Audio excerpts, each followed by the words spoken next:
Welcome to the Beacon Way podcast. I'm your host, Adrienne Wilkerson, CEO and co-founder of Beacon Media and Marketing. Okay, guys, here's what I know. The best business lessons don't come from textbooks. They come from the people who've actually been in it. So every episode on the Beacon Way, I sit down with entrepreneurs, business leaders, and the professionals who support them. The attorneys, the CPAs, the coaches, the consultants who've navigated these waters themselves and now help founders like so many of us find their way. We talk real stories, honest conversations, and the kind of hard-won insights you can actually use. So I'm so glad you're here. Let's get into it.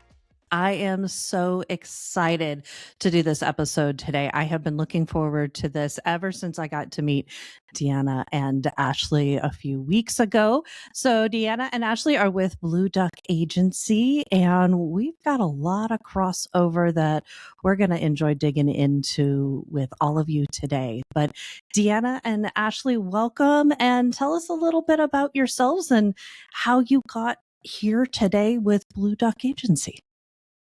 Well, thank you. Thank you so much for having us. We also have been looking forward to this over the last few weeks and loved our first intro with you. I'm Deanna Dalecki. I'm the president of Blue Duck Agency. I've been with the agency for, I think, almost 11 years now, actually. It's been a while. I have a whole decade. I should get some award for that, right?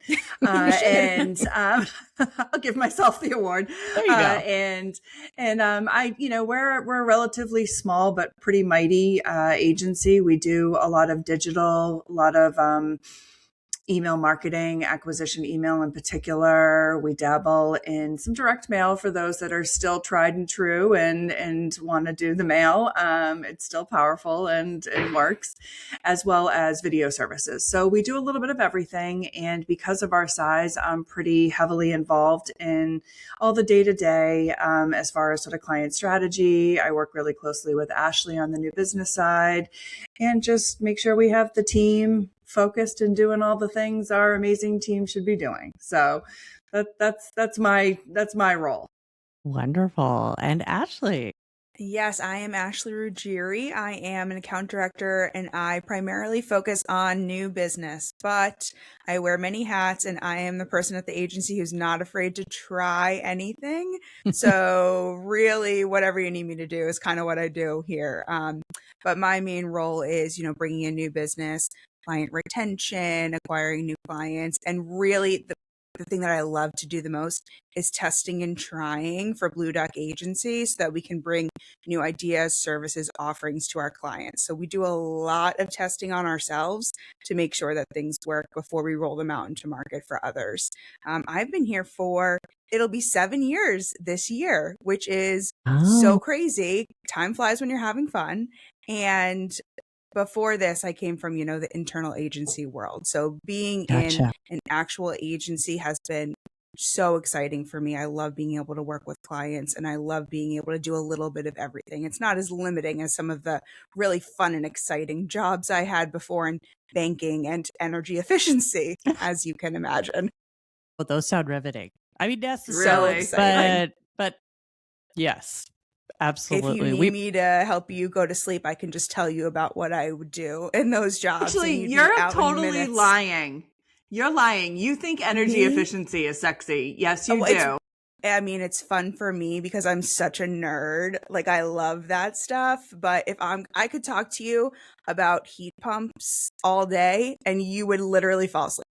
So there's that. There was a period of Beacon's history where, because my background is journalism and graphic design and stuff like that, but where I was the graphic designer and the blogger for Beacon and for all of our clients. And yeah, I used to laugh. I'm like, I now know more about the difference between oil heaters and gas heaters than I ever wanted to know. And trying to find a new creative way to differentiate between the two when you've been blogging for this client for, 2 years. It's challenging for sure. Yeah. But yes, we had a few, I think one of my hardest ones during that era, though, we do a lot in the mental and behavioral health space. Mm-hmm. So that's our niche. Like you guys, we do kind of little bit of everything.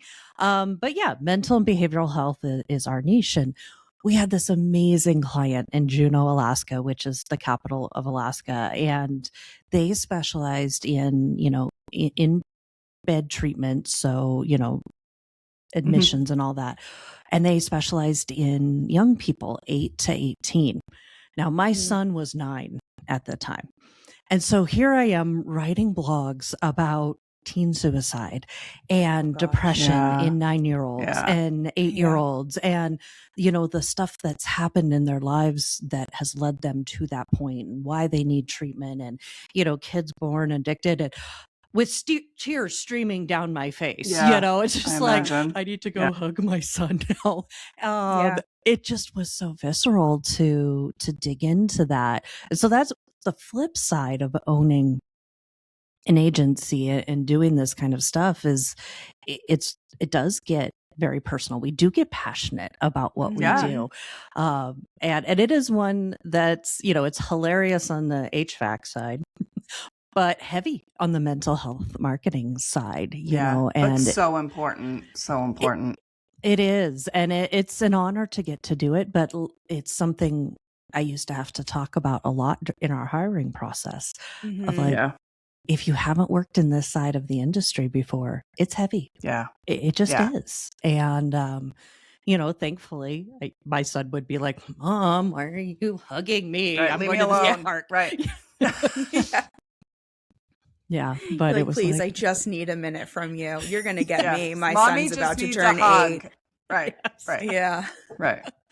Absolutely. Well, I think that segues really well into a lot of what we're really excited about talking about today is this whole kind of myth of work-life balance. When we got to meet before, we were talking about there really is no such thing as balance. It's more of a harmony, right? A point and counterpoint and how that plays into work-life hustle and that hustle culture thing. And I know this is a really passionate thing for you guys, topic for you guys too.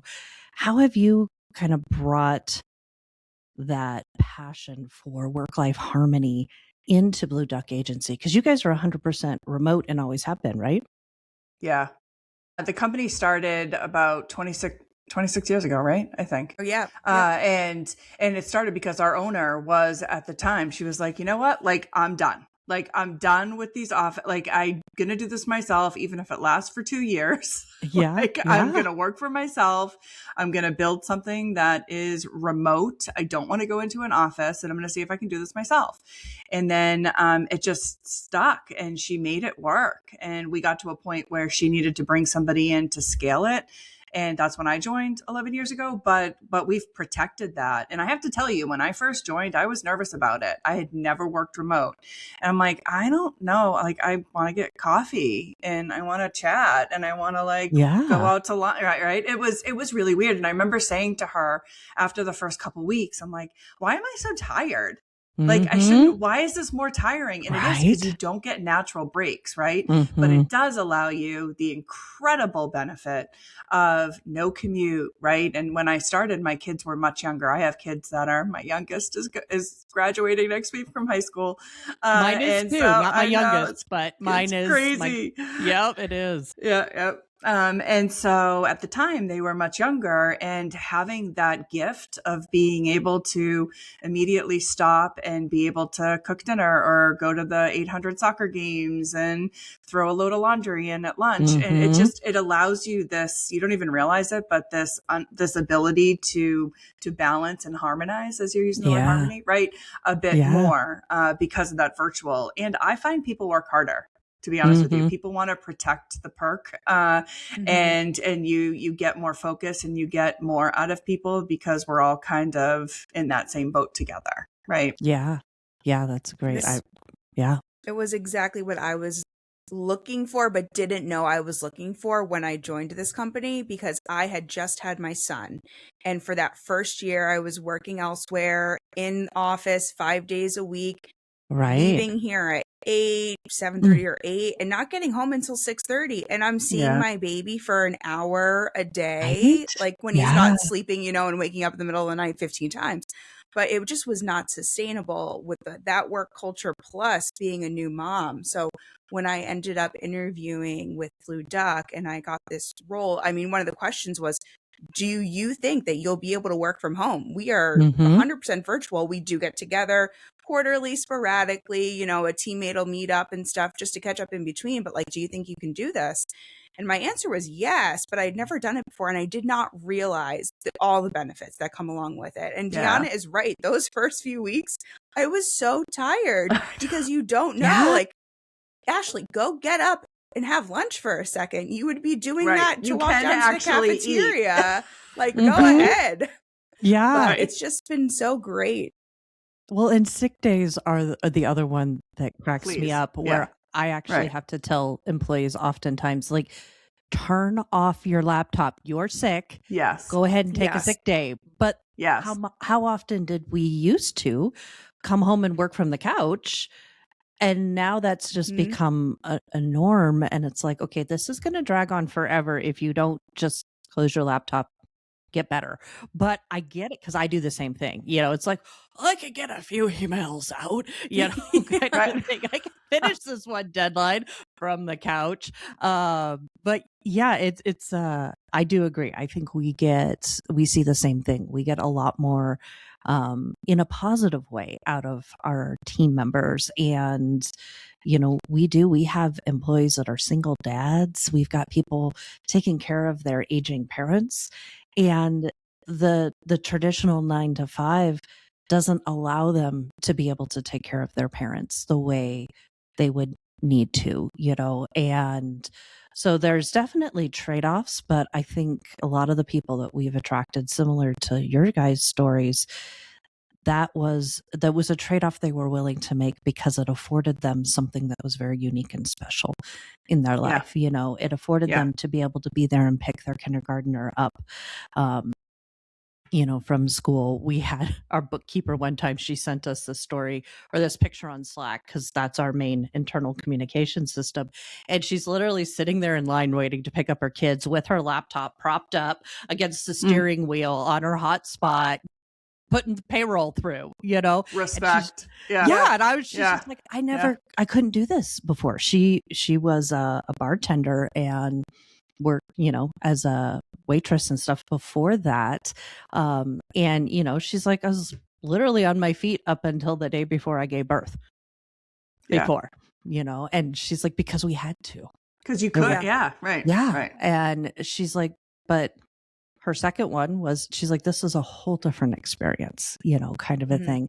But that balance of being able to be there for your kids and still be able to bring your skills and talents to the workforce, I think is a really unique and special part, especially for us women, but I'll say for more and more men these days. Like I said, I mean, we've got single dads that they're like, that's great. Make this work without this, you know. And and now, like I said, aging parents too. They're just like, there's nobody else to take care of them. Yeah, it's true. I mean, it's true. My partner is his mother is like, I'm struck by how many appointments, and it makes sense, but you need that flexibility because who else is going to take her? You know what I mean? Right. So that's wonderful. And I do think virtual helps with that. It's interesting seeing the number of companies that are demanding everybody come back into the office. That's kind of a challenge, I think, out there right now. And that's going to be hard for companies because it's a huge competitive advantage, I think, to have the virtual benefit for sure. Yeah, agreed. Why do you think so many companies are going back to that? It's really interesting for me because I feel like it's about control. I can't really see any other way around it. There's been many years now that people have worked either partially from home or largely from home, and productivity continues to increase. There are studies about this. It shows that it works. So I just can't think about anything else other than like control. People pay a lot of money for those building leases or outright owning a building, and they don't want them to sit empty. But it really affects employee morale when you've been given the autonomy and the trust to work from home and you prove that you get your job done. Any manager knows when people are not working. They're like, I don't care who you are. You know if your employee is not doing their job. So does it matter if they are sitting at their home office or sitting in the cubicle next to you? To me, it doesn't matter. My husband's actually going through this right now. They were only 1 day in a week, and then it went to 2. Now it's 3, and they're going to creep towards 5. I just know it. And the morale across the board, they hired people very far away, and they're going to expect super commuting into the office. It's just some pretty unreasonable demands that people are going to go elsewhere. It's going to really just, it's not going to increase productivity. I think it's, I think part of it's old school thinking. And I think there's this bias that if you're not in the office all together in a meeting room, then you're not collaborating. Right. You're not doing enough sort of blue sky thinking and planning ahead, and everybody's just sucked into their to-do list. Right. And our job as leaders of these virtual companies, right, or organizations that have a good chunk that's virtual, is to create those opportunities, right? And it is different. It is. It's done in a different way. We just had a brainstorming session yesterday, Ashley, myself, and this other woman on the team, and it was supposed to be an hour. It went to 2 hours. It was incredibly effective, right? And so, but it's just about you have to approach it a little bit differently, right?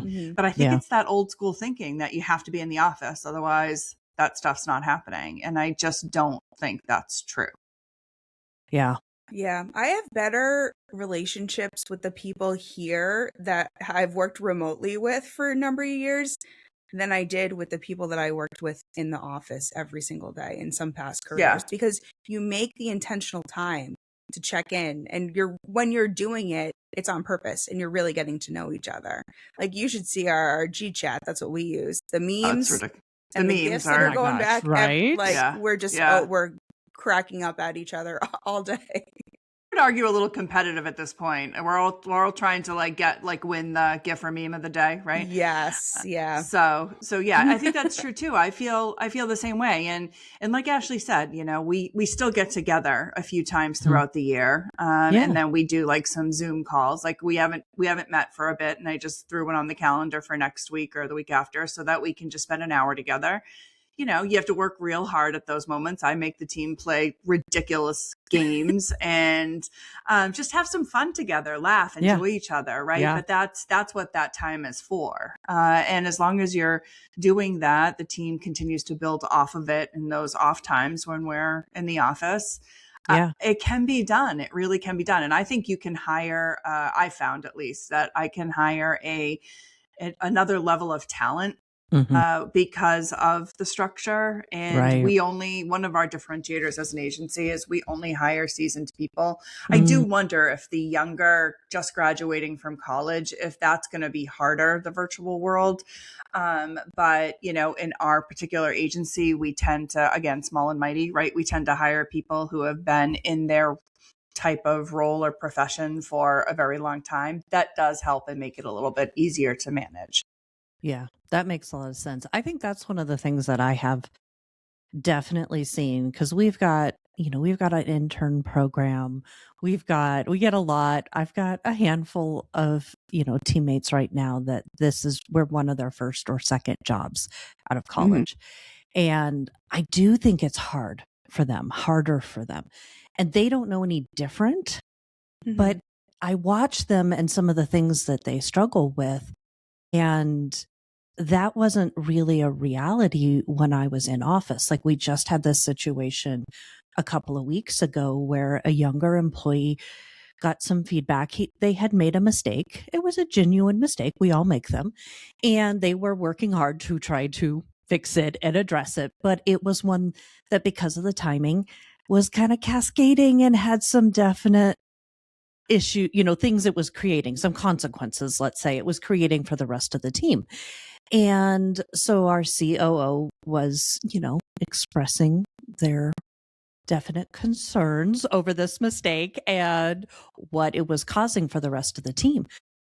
And because we weren't all together, this person had no idea of the consequences that this mistake was having on the rest of the team, because they were very, we're all kind of Yeah, spread you're out in and they're your young. own, Mhm. right, And right. he misread or misunderstood the intent of the COO and got very offended. Oh, And okay. it really got feathers ruffled and thought that that we were questioning his work ethic and questioning, and it was a big thing.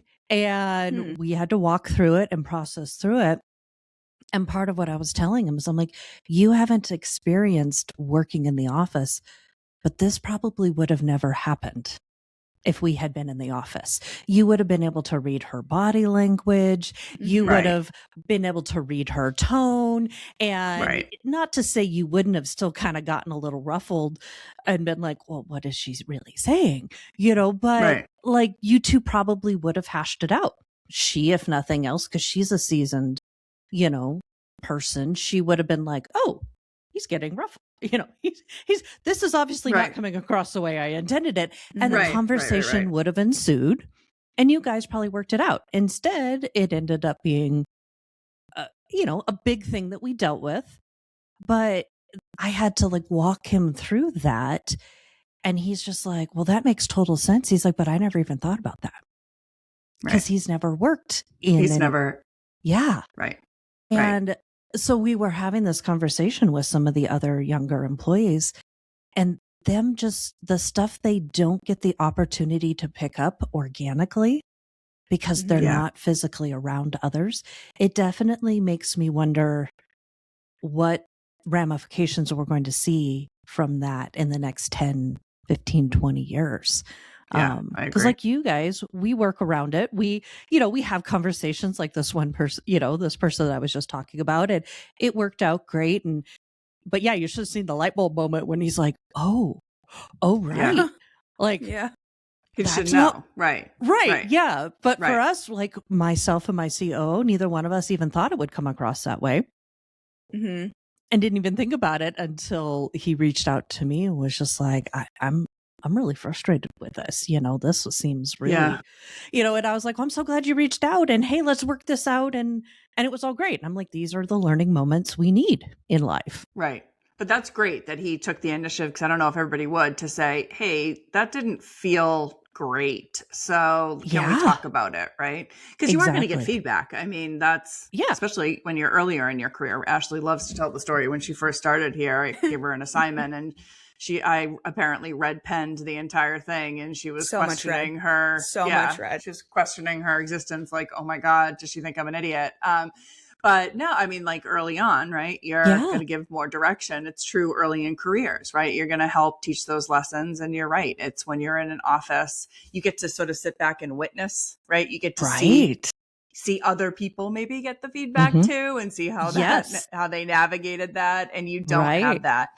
And it's funny that you say that. I don't think I've ever really connected that dot, but I do think giving tough feedback is more challenging in a virtual environment. And people can spiral, right? A little bit easier. Whereas like you could go to the cube where your friend is and say, hey, blah, blah, blah, blah, and talk it through, versus go hang up the phone and you're just sitting by yourself in your office and spiraling. And like, I can see that. Right. And I do think that happens more now, but you're going to get feedback. Yeah. No, you need the feedback to grow too. Right. Yeah. Well, and to this person's credit, I mean, they took the feedback really well once we figured out what was actually going on, and like you said, I told them, I'm like, that takes a lot of courage as a young employee to bring that forward. And this person did. And I was like, that's really admirable. Like, this is how we navigate things. And it's that much more important in a remote work environment, because just like you just identified, like if we were in the office, even if they had gotten that feedback through Slack, because we still used, everybody still used email and Slack, even if they're in office, you would have walked by his desk and been like, somebody's not right. Like the vibes coming out of that office are not good, or around, they're slamming things in the kitchen, or, there's all those tells when we're physically together. It's like, oh, do we need to talk? But like you said, and you can't avoid it. Like you're there in it. Right. It's true. It's true. Absolutely. So I think it comes back to a point you made earlier, that it comes back to us as leaders to be more intentionally conscientious of reaching out and being intentional about that. How are you doing? How Right. things got a little intense last week. How you doing with it this week? You had the weekend to sit with it. How are you doing? Kind of a thing. But Right. those organically happened with quality leaders in the workplace. And now we as leaders do have to be more intentional about it. And I do think that takes extra effort that not everybody is willing to invest. Um, Especially it's hard with middle management when you get these big companies that have so many layers of middle management. I can see why they rely on control more than leadership is how I would differentiate it. Definitely. And that's where I came from before this. So coming into a remote environment for the first time, we have to have direct feedback and direct conversations just to make things Right. work. And they're always done respectfully. If something's happening, we're going to just address it and move on and figure it out. But I was not used to that. I was used to the 15 levels of people that I had to get through, and who's coming to my office, and where's the meeting room where we're all spiraling out together. So figuring out how to effectively have those conversations was different here. And it ultimately just, I say this all the time, like, my work is quicker because I can just get it done. We can address good, bad, in between and continue on. But that's how this was built. That must have been hard for you, because I'm Adrienne, I'm like as direct as you can get, right? And I will often preface, say, like, I'm going to be direct right now. So, like, I'm just warning you, because that's just how.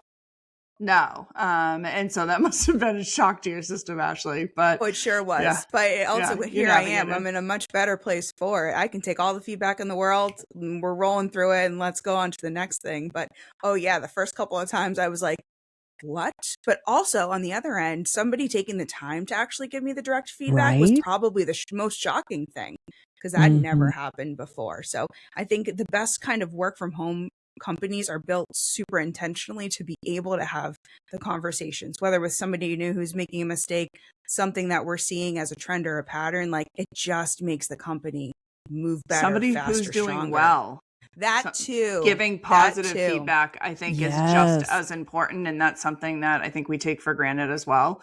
And so finding those moments is really, really important. I 100% agree. I mean, I was just talking to somebody the other day that the compliment sandwich is getting a lot of bad press these days, which I understand why. But I'm like, I believe the intent of it is still spot on. You need to give the positive feedback, whether it's in a sandwich or not. You need to give positive feedback. That is as important as the constructive feedback or the constructive, critique kind of a thing. And if it's just all negative, nobody's going to want to see your name light up in Slack or your name pop up. You're just like, right. And also, why are they still working there? If everything you're doing right, it's like, exactly. That's not, right. I think we should rebrand it. Let's call it the positive pancake. And it's just a pancake for the table. It's one, and it's just the positive compliment. There you go. Tiana's looking at me like I'm crazy. I'm going to start giving you positive pancakes. I don't want your pancakes. I like my positive sandwich. What if it's a chocolate chip? No, I actually don't like blueberry pancakes are my favorite. Blueberry. Okay, we can do a blueberry. Fair. I'll give you a positive blueberry the blueberries pancake. can be the critiquey parts. No, that's you're gonna you're gonna be like, can I give you a pancake? Like, no, that's no, just tell me. I don't want it. Bottom line. Fine. Well, I went from being the company's graphic designer to, as we grew, then having to be the creative director. And that was a very challenging transition for me to go from being the one doing everything to now the one having to get back and relying on somebody else. I mean, thankfully, I had a very experienced graphic designer that I was able to hire, and she had worked with some pretty big companies. And so there were times she's like, that's your feedback? I'm like, can you just a little bit? little bit that way, a little bit more, Just an a little inch. bit more. Yeah. Pitch. And she's just like, oh my God. But I'm just like, I don't know how else to, because was so used, at least in the beginning, to doing it myself. But that's when I think I really started leaning into the compliment sandwich of like, okay, this part you did really good. Like you nailed this. This part we need to work on. And then we're going to wrap up with this other part here that honestly you nailed, but there were times I'm like, I feel like it's a very, very thin, more like a lettuce wrap with the compliments and most of the negative feedback in the middle. There's not much bread here right now. Oh my God, a lettuce wrap. I love that. That's amazing. It's better than my pancake. Fine, I'll give it to you. I still don't want I your will lettuce never look wrap. at pancakes the same after this conversation.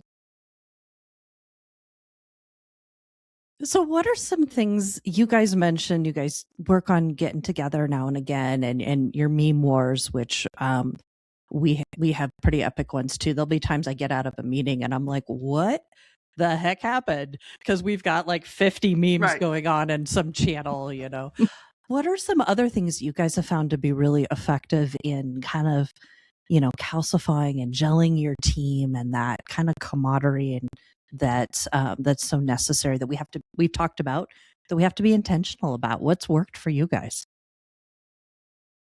Yeah, well, for me, I mean, Deanna really leads it. So I'm going to share from my perspective as the one who is receiving what we have to do. So when we come together, we do a really good job of, you have to educate what's going on with the company. We give updates, and Deanna is very transparent, the most transparent that I've ever been, invited into. There's a level that's appropriate to share, but she shares all the way up to that level. So everyone really feels like they know what's going on. They're very invested.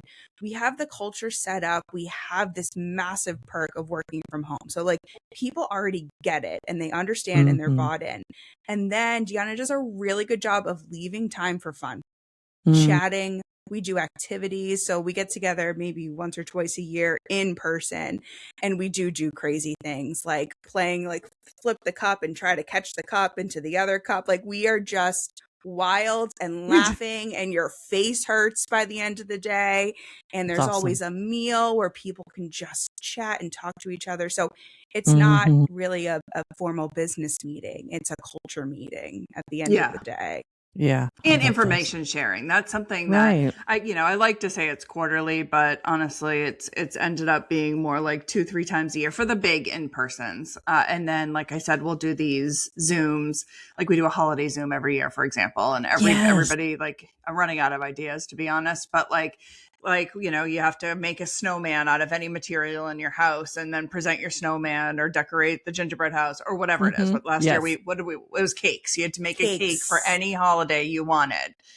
Pick your holiday fun. And then, so like it's ridiculous. And half the time the stuff looks like, your toddler children made it, which was me last year. And I have no toddler children. So it was all me. But it's a level playing field, right? And it's just fun. But I think that what Ashley said is really, first of all, I am very particular about who we hire. I mean, because we're a small and mighty team, every single person on the team, it has to be a good fit, right? It has to be a good fit from a skill set. We have to complement each other, but also just how we work. And we all have to have that shared goal. How can I ask what I need to ask of my team to help us get and grow and do what we need to do if they're not feeling as invested in the business as I am? I mean, within reason, right? Right. And so we want to share information with the team. We want people to feel connected, to know what's happening, to have a voice. I really do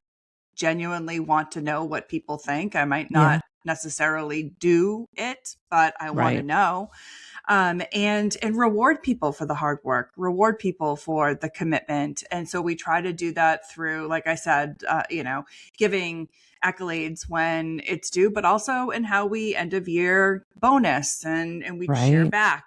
We try to share back what we make. And so it's just full scale and, an everyday sort of management, but also in those team moments and then the financial compensation as well. I just feel like it has to be full circle from all angles for everybody to be as committed and invested as we need them to be. And they are. I mean, our team is incredible. They really are. So they care about this business like it's their own, right? And what else can you ask for, really? Yes, that's very impressive for sure. Yeah, we started doing a Friday celebration, so it's kind of our wrap up for the week. And so we've been doing this for a couple of years now, and it's one of our favorite things. So everybody kind of shares a celebration from the week. It can be personal, it can be professional, just something makes you happy, something that's really neat. But then each team gets to own a Thursday, and they're responsible for coming up with the games for that Thursday. I love that. And it's been so much fun. We've there's some great online ones, and the Pictionary is hilarious when you're trying to draw with your mouse or your trackpad. Oh my gosh. Talk about a cake that looks like it's made, or a drawing that looks like it's made by a kindergartner. It's like, I can't even tell what that. Yeah. Okay. Right. And you were a designer, they said? Yeah, right. Exactly. Yes. Our graphic designer's got like one of those tablets that you could draw it, and everybody's like, no fair. Not fair. Yeah. Totally That's not cheating. fair. Yeah. Totally cheating. So that one's been a fun one that we've done. We had one employee for a while that initiated Mario Kart night, and that was hilarious. Oh my gosh. And so it was just totally optional. It was after work. Anybody who wanted to jump on and play Mario Kart or just watch was welcome to. Fun. And they do it a couple of times a month or something like that. But the smack talk that happened around Mario Kart night was epic. It was so much fun. And that was great because it came from the team too. Yeah. It wasn't necessarily just something that the leadership was saying, hey, y'all have to show telling you have to do. Right. Yeah, you have to show up and have fun, whether you like it or not. That's exactly right. Yes. So that one was really you fun. Will like it. Yes, you will like it. Which is funny because they're all like, boss, why don't you show up and play? And I'm just like, you don't need me puking over everything, because these games give me motion sickness. I don't know why, but I can't. Like, I can't watch it when my husband plays them or my son. I have to leave the room. So it's like, I would have to go like this the whole time. And, so it's like, you all just have fun. But yeah, that one was probably that's one of the ones I miss the most. But yeah, it's just, you have to be a little bit more or a lot more intentional for sure, I think, with this. And culture is everything, right? It really is. Really. And I feel like that's a huge retention piece for the team, for sure. So how do you talked about you're really picky about how you hire people, which that's one thing to say. It's another thing to actually do. So what are some of the things that you really look for, and how do you figure out if that person has it or not? I am, and Ashley's I can see the smirk on her face. I almost didn't hire Ashley. She loves to tell that story. And so I'm sure we'll get to that. But, and it was a mistake. I'm glad I hired her. She's been one of my best hires ever. And I genuinely mean that. Thank you. But I did almost not hire her. So I worked at a number of different agencies. I've been a big agent. I've always been an agency girl. So I've been at big agencies, small agencies. I worked in Boston at one of, the big buildings in the Prudential Center. So like I've done kind of a little bit of everything. And at my last job that I was also at for about 10 years, for whatever reason, one of the senior executives kind of took me under his wing. I think he was amused by me. I've never been particularly intimidated by sort of the more senior people or senior men, if you will, in the room. I just never have. Right. And so I'm just not wired that way, I guess. And so he took me under his wing, and he was fascinating in how he interviewed me for the position. I was like an account executive, manager, whatever, when he hired me. He was like the president. I'm like, why is this guy spending 2 hours with me? Like, I'm a nobody, right? And which is not true, obviously. But like, I'm like, why is he dedicating so much time? Right. And so he took me under his wing, and he was all about identifying the why. Everybody comes in and says, yes, I worked here, and this is my greatest strength, and this is my greatest weakness, and here's where I see myself in 5 years. He didn't do any of that. So when I interview people now, it's all about trying to understand, where did you come from? And then how and why did you get to where you are now? I already read your resume. I know if you've been at jobs, and I can see what you wrote. Right. I want to know why you made the decisions. Did you fall into these things? Did you intentionally seek them out? I'm looking for what I call the intangibles, because when I talk about the culture, that's where the intangibles really come in. Right. 100%. Yep. I'm obviously, anybody I hire is going to be able to work a spreadsheet, right? They're going to be able to calculate a response rate. If you can, I mean, then shame on me for hiring. Right. But it's the other stuff, if you will. So, stuff. And it's very telling, because when I hire people, I always start, and doesn't matter who you are, what role it is, how long you've worked, it doesn't matter. I say the same thing. Take me back to high school, college. It looks like you went to wherever, university of whatever. How did you get there? How did you do? Talk to me about your grades, what you majored in. Some people are completely turned off and they can't recover, especially if they've been working for a long time. I have to go back to college. And then others oh, this is fun. Let's talk about, Don't read from your resume. I want you to just talk to me, and we'll get into your recent work experience at some point, or somebody on my team, frankly, will talk to you about that. I just want to talk about your journey. And I ask a ton of questions. So that's kind of my process. But what I'm looking for are those intangibles that I mentioned before, of commitment, working hard, their level of investment. Are they somebody looking for a job, or are they looking for a career? There's nothing wrong with either one. But when you're coming to work here, we want people who are excited about their careers and furthering their careers. Right. Yeah. And so trying to sort of suss that out. Ashley is amazing on paper, but she came from banking and energy. And so she was a little bit, I don't take myself very seriously. I don't know if you can see it. It says, "Be kind, we're all idiots," the sign behind me in my office, right? Because we want to have fun. We want to do really good work. We want to produce. We need to produce for our clients. We need to grow, but we're not, right. I mean, we're producing digital marketing assets. So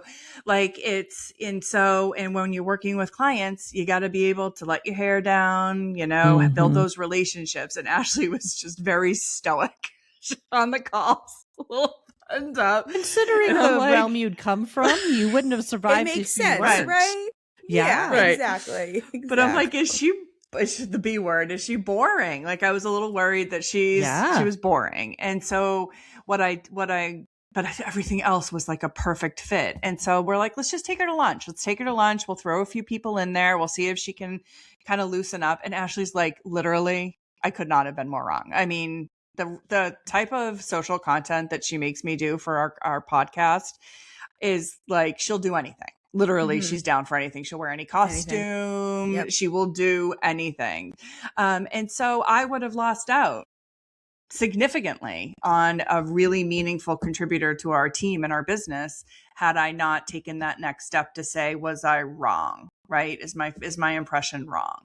Right, so I think that's another part of that process, is to if you see something in somebody, make sure. This goes on the flip side too. Don't ignore red flags in that hiring process. So long answer, but that's great. What I do. I love that. And here you are. I survived. Yes. I know. My line is usually, tell me your story, how you got here. Why Beacon? Why us? But I've read your resume. I got that. What's your story? And it usually I'll know pretty quick, because they'll, like you said, some will just go back and start reciting their whole resume. I would argue most do. Yeah. Yeah. And I'm just usually the interview's over at that point, because it's within. Yeah, because I'm I already told you I had your resume. That's not what I want to hear. Right. I want your story, your why. What are you passionate about? Why are you in this industry? But you're right. It is very hard for people to break out of that kind of the expectations of interviewing. And that's often what I tell people when the ones that the interview goes all the way through. I'm like, thank you for the conversation today. That's what I was looking for. That- Can we exactly. actually have a conversation beyond because in an interview, you can train for that, as we all know. You can recite all the right things. It's a pretty set of questions. There's very minor variations on them, but we can train for that. And I'm like, that doesn't give me a chance to get to know you. Yeah. And how do you handle tough questions? Try to ask a tough question, like how do you handle those things? And how do you handle the gray? I mean, there's nothing black and white about our business and what we do. It is a very consistent shade of gray. Right. And so how do people handle that? And it's okay if you don't, it's just not the right fit for here. Right. So exactly. Yeah. It's so true. Within first 10 minutes, I mean, like, yep. But easy. I've been with you. There's been a few I've been like, and yeah, my executive assistants like that. It was once I actually got to meet her in person, it was a whole different story, and it was really cool. But yeah, my COO has a similar story about me, Ashley, where really, except I no-showed on her interview. Oh no! It was so bad. It was the first person I'd ever interviewed remotely. I was the first one in the company to go remote, and she was the first remote hire I ever had. And Zoom really wasn't very good back then. And so it was supposed to be a phone interview, and I just totally missed her email confirming the time. Oops. And thought she hadn't confirmed a time and assumed she had moved on to other things. And then I get this call and she's like, yeah, I tracked down your phone number. I hope that's okay. Like, I think we were supposed to have a call right now. And I'm like, oh, you must have been great horrified. Initiative, though. Yeah, I mean, it was. Yeah. And now she was hiring for an account assistant, account manager assistant position. And now she's our COO. So that tells you, 8 years later. 7 or 8 years later. But yes, it was like, I was horrified. Good for her. Yeah. And it was like 2 years before I ever got to meet her, because here's the funny thing, as I was in Ohio at the time, our company, everybody else was in Alaska. Her husband had just enrolled in the military, and Alaska was his first posting. And so she was in the Carolinas trying to get hired for a job in Alaska. So I'm in Ohio hiring her for Alaska. It was hilarious. I was like, this is this weird, brave new world of remote work. Exactly. But it opens up so much opportunity. It really does. And so you never would have crossed paths. No. And it's enabled us to keep some incredible talent. Like they only had 3 years in Alaska before he got posted somewhere else, and we would have completely lost her in a traditional work environment. So it was really amazing. But yes, so I have my own embarrassing interview stories with the best people, some of the best people I've ever hired. Yeah. I honestly thought after I got off my first interview with Deanna, I was like, that's it. I'm never going to hear from her again, because I had never been interviewed like that. It was always, what's your greatest strength? What's your greatest blah. And I was like, did I answer that? I'm not sure. Yeah. Here we are. But I really honestly hung up that phone. I remember turning to my husband and I was like, well, that's done. Next. I worked in the office, so I took a half day to like take the phone call too. Oh to my have God, the I'm interview. so sorry. No, that's okay. I was so stressed. Here we are. No, I definitely don't do typical. The 5-year question is like one of my, seriously, I don't know where I'm going to be in 5 years. Stop it. Right? Especially in our industry now. I don't know what's things are going to look like in 6 months. The robots and exactly. Oh, gosh, yes. Right. Yeah. Absolutely.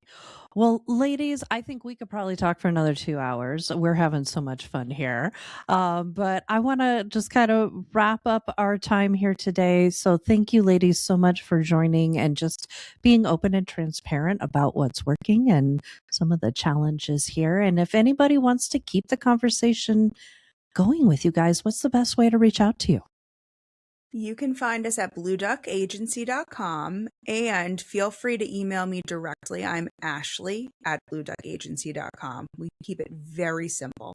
So if you have a question, a thought, anything, a good meme, that I can share and win my coworkers me more, that would be awesome. Ashley at blueduckagency.com. Fantastic. Well, thank you again, ladies, for joining us. This has just been amazing. Really enjoyed the conversation and just love that there's others out there in our agency world that are carrying this torch of transparency and culture first, people first. So thank you guys for everything that you do in this industry. It's not the easiest industry to put people first. And so it's not. Just really want to recognize that in both of you and say thank you for that. It's been a joy to get to talk to you. Thank you for that. Yeah, it's been wonderful getting to know you, truly. Mm-hmm. All right. Well, thank you guys so much. Have a great rest of your day. And listeners, please feel free to follow up if you want to keep the conversation going. Thank you so much for joining us here today on the Beacon Way podcast. And a huge thank you to our guests for sharing their story and their expertise so openly. These are the people who charted the course through the hard parts, and today they got to share with us a little bit of what they've mapped out. If today's conversation resonated, please share it with a fellow founder who needs to hear it. Subscribe, leave a review, come find me at beaconmm.com or connect with me on LinkedIn. I'd love to continue the conversation there. So until next time, keep building, keep leading, and remember, there's always a way through. The Beacon Way podcast, inspiring leaders, elevating businesses.